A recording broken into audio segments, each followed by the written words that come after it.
चेहरे पर मुस्कान, बेफिक्री, बेपरवाह अंदाज और अपने साथी से बेपनाह मोहब्बत। एक ऐसी लड़की जो जिंदगी अपनी शर्तों पर जीना चाहती थी, ऐसी लड़की जो अपने प्यार के लिए, अपनी मोहब्बत पाने के लिए घर की दहलीज को बिना हिचकिचाए लांघ गई थी। वो श्रद्धा जिसने मोहब्बत के लिए सब कुछ कुर्बान करने का फैसला किया, जिसने आफताब को दिल देकर उसके साथ जीने मरने की कस्में खाई थी। वो श्रद्धा जो आफताब पर आंख मूंद कर भरोसा करती थी और उसके एक बार कहने पर बिना संकोच अपने घर से सैकड़ों किलोमीटर दूर एक अनजान शहर में रह रही थी, ये सोचकर कि जिसके लिए सब कुछ छोड़कर आई वो उसे एक दिन अपनाएगा, मांग में सिंदूर भरेगा और हमेशा उसका साथ निभाएगा।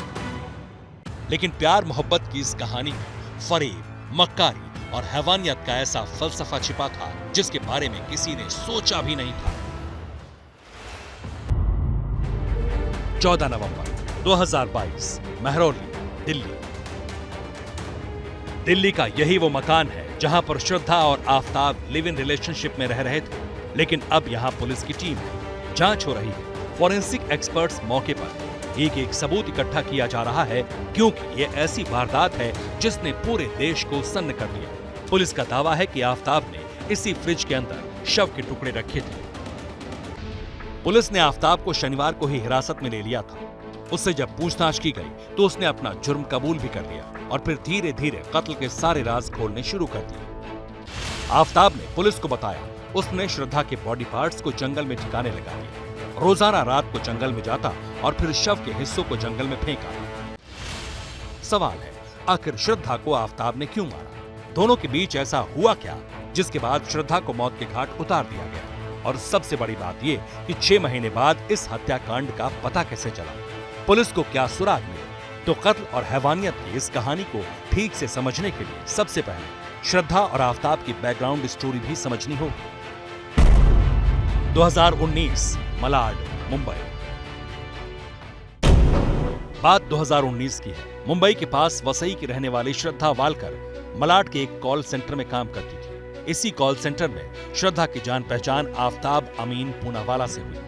ये बातचीत दोस्ती में बदली और धीरे धीरे दोस्ती ने प्यार की शक्ल अख्तियार कर ली। और जब श्रद्धा ने आफताब के बारे में अपने घर में जिक्र छेड़ा, उसके बारे में माता पिता को बताया, तो दोनों ने इस रिश्ते को नामंजूर कर दिया। मगर घर और समाज की परवाह न करते हुए श्रद्धा ने आफताब के साथ अपनी लाइफ जीने का फैसला कर लिया। श्रद्धा के पिता विकास मदान वालकर ने पुलिस को जो बयान दिया, पुलिस सूत्रों के मुताबिक इसके बाद श्रद्धा और आफताब मई 2022 में दिल्ली शिफ्ट हो गए और पिता ने भी बेटी से बातचीत बंद कर दी। लेकिन श्रद्धा ने दिल्ली जाने वाली बात अपने क्लासमेट लक्ष्मण को बताई थी। श्रद्धा के पिता का कहना है कि लक्ष्मण के जरिए ही बेटी की खैर खबर मिल जाया करती थी, मगर सितंबर में अचानक श्रद्धा ने फोन उठाना बंद कर दिया और फिर जब भी उन्होंने बातचीत करने की कोशिश की, बेटी को कांटेक्ट किया तो बात नहीं हो पाई। सोचिए, 15 मई को दोनों मकान में शिफ्ट हुए, मतलब दिल्ली आने के 10 दिन बाद आफताब ने इस हत्याकांड को अंजाम दे दिया। मगर सवाल था, ऐसा क्यों किया? क्यों शव को टुकड़ों में काटा? इसके लिए कहां से आइडिया आया? इन सवालों का जवाब मिलेगा बस थोड़ी देर में।